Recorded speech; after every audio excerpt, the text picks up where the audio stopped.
Alright folks, time for the next video on what I've learned since I've started this hobby, machining. As you can tell by the title, it's on knurling. I guess you can hear the air conditioning in the background here. I hit 101 here yesterday. It's ridiculous. But yeah, there's a lot of formulas out there on knurl wheel pitch, material diameter, so on. That's where I started, and it's all bunk. You might get a good knurl, you might not. So I'm going to share with you, I was encouraged to share this little secret on how I successfully get a good knurl every single time. And at the end, I'm going to show the actual part. The material that I turned was for a knob, and I'll show it so you can kind of see a little closer, I guess, of how it came out. So, see you next time. Okay, I've seen a lot of videos of people knurling and also showing close-ups of their knurl.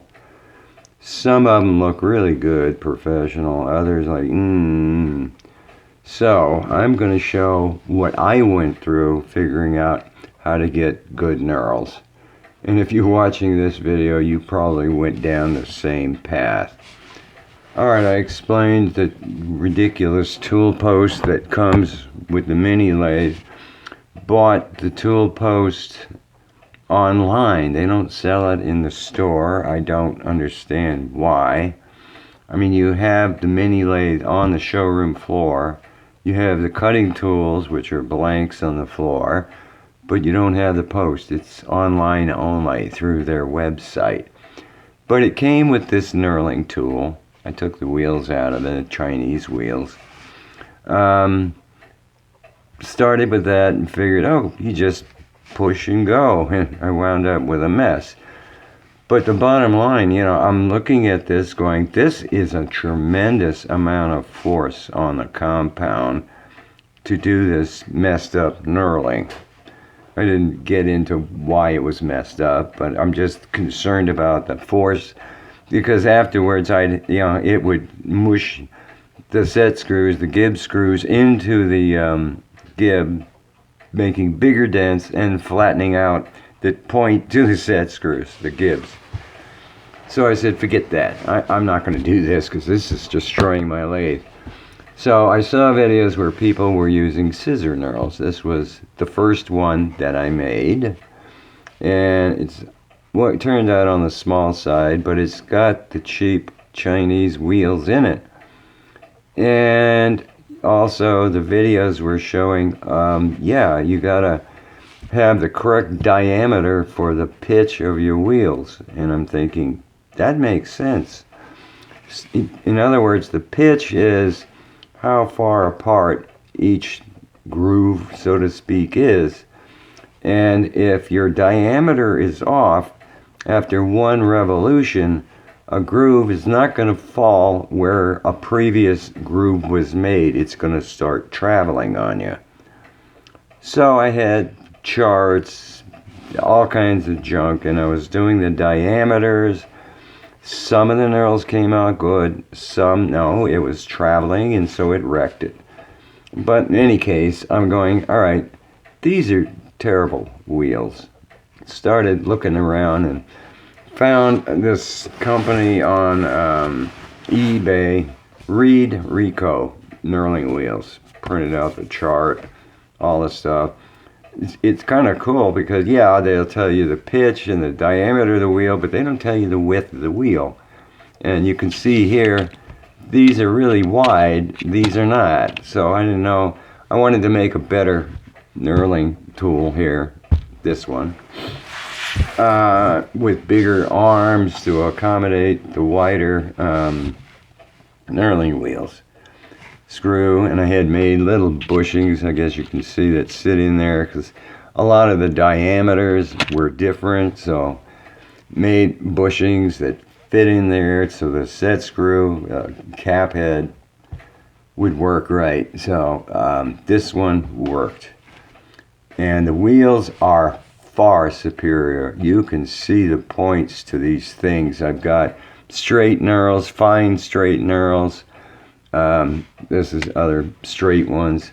And then this is the standard diamond pattern, I guess, knurls that I usually use all the time. So you can buy these on eBay. I think they're 30, 40 bucks or something. But I had wound up making my own.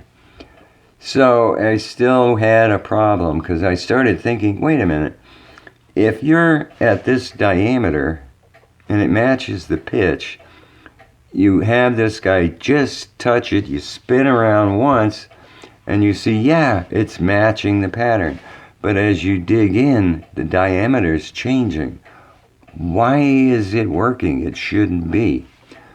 Finally, a German machinist emailed me, and he says, you know, this is not going to make any sense to you.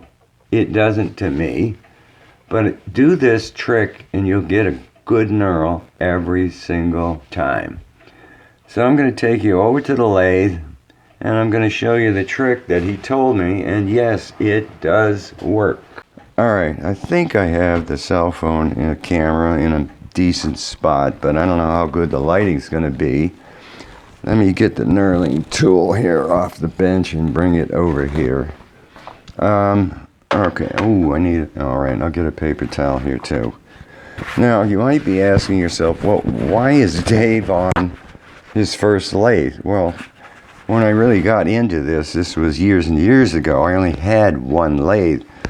So the knurling tool, the scissor knurl, is made for this tool post. And I need to make one for the other lathe, the second lathe. But, okay, so part of it is this drops in like that. And I got to tighten the heck out of it. The other thing is this thing. The force is so great, it'll actually rotate this tool post. So I want to make sure that's as tight as possible. The other thing is, as it knurls, chips or material gets in here and starts clogging it up, screwing up the knurl. So you have to constantly pour cutting fluid on this thing to keep it, come on, about halfway, to keep the chips out of it. And I tighten it down. Okay, so the trick is, I'm halfway, I'm about in the middle of the knurl. I'm also back from center. And it's a lot of force. What you want to do is you want to get it to dig in deep. Let me get some oil in here. I'm using Sol oil because it's cheap and I can keep flooding this thing with the stuff. So I'll rock it a little bit and then tighten it more.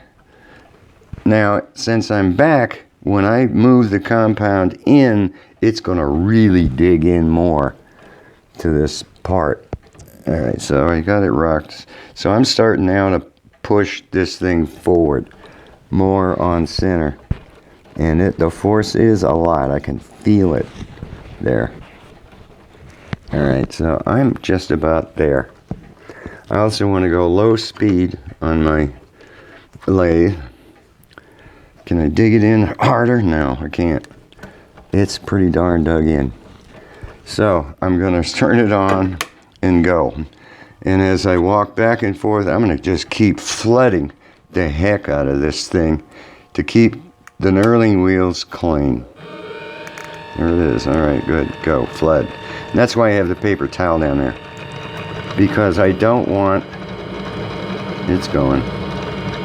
I can see all the chips coming up on this knurling wheel. And I am just flooding the heck out of it. You can't see the knurl, but I will back up in a bit. Am I on the ends? Yeah, I think I am. And then I'll go right back over it. And I might be able to go deeper, but I'll stop in a second so I can see what it looks like. Am I deep enough? Do I have... yeah, you can see all the chips just dripped into the paper towel. Alright, so stop it. Take a look. Oh, that's a good pattern right there. I think you guys can see all the garbage in the wheel. Let me get another paper towel so I can clean up that knurl and see what it looks like. Yeah, that. I'm looking for the points. As soon as I see it's at an absolute point, I know I'm deep enough. So that's a good knurl. I guess I can finish it, walk it right off. No big deal. There. Clean it up a bit. And it's actually such points that I do hit it with 600 grit because I can feel it is sharp. Yuck, and there's junk all in it. So that's the secret. Why it works every time, I don't know. But yeah, you can see all the garbage that's in the wheels. I got to clean them up. I can see it all. Yeah. Ooh, it's pretty clogged up. I'm really going to have to clean this thing up. All the junk that came out of it. So, alright, so I hope that helps somebody out. It works. Yeah, after seeing your knob, I had to do it. Oh, I should have brought the other thing over here. Here it is. Knock all the chips off of it. This is all free-handed with this guy. Just going in. Same way with the dome that's on it. Free-handed. My knurling, threading. I could have blended that in further, but I just said, good enough. It looks nice, so it'll probably oxidize or tarnish like crazy.